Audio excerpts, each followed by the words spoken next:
ডিমৰীয়া সমষ্টিৰ অগপ প্ৰাৰ্থী ডক্টৰ তপন দাসৰ নিৰ্বাচনী তৎপৰতা বুন্দাত নিৰ্বাচনী কাৰ্যালয় মুকলি ৩৪ নং ডিমৰীয়া বিধানসভা সমষ্টিৰ বুন্দা কলনীত বিজেপি মিত্ৰজোঁটৰ অসম গণ পৰিষদ দলৰ প্ৰাৰ্থী ডক্টৰ তপন দাসৰ নিৰ্বাচনী প্ৰচাৰ কাৰ্যালয় মুকলি কৰা হয়।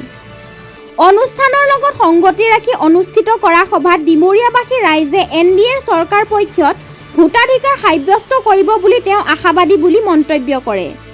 লগতে অঞ্চলত বিভিন্ন সমস্যা যেনে বাট পথ উন্নয়ন, নিবনুৱা সমস্যা, জনজাতিকৰণৰ সমস্যা, ভূমিৰ সমস্যা আদি বিভিন্ন সমস্যা আছে যদিও সমাধানৰো পথ আছে বুলি মন্তব্য কৰে প্ৰাৰ্থীগৰাকীয়ে।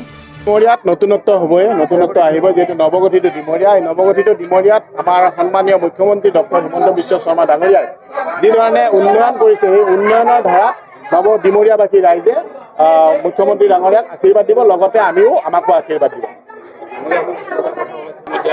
যোৱা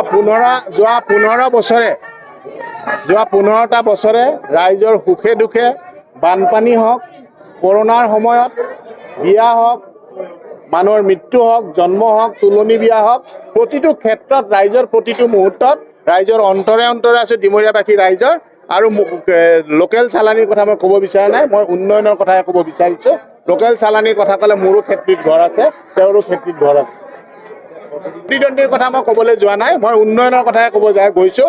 আমাৰ ভাৰতীয় জনতা পাৰ্টী অসম গণ পৰিষদৰ যিসকল কৰ্মকৰ্তা আছে আৰু আমাৰ যি শুভাকাংক্ষী ৰাইজ আছে, শুভাকাংক্ষী ৰাইজে উন্নয়নৰ ক্ষেত্ৰতে ভোট দিব এইবাৰ। ধন্যবাদ।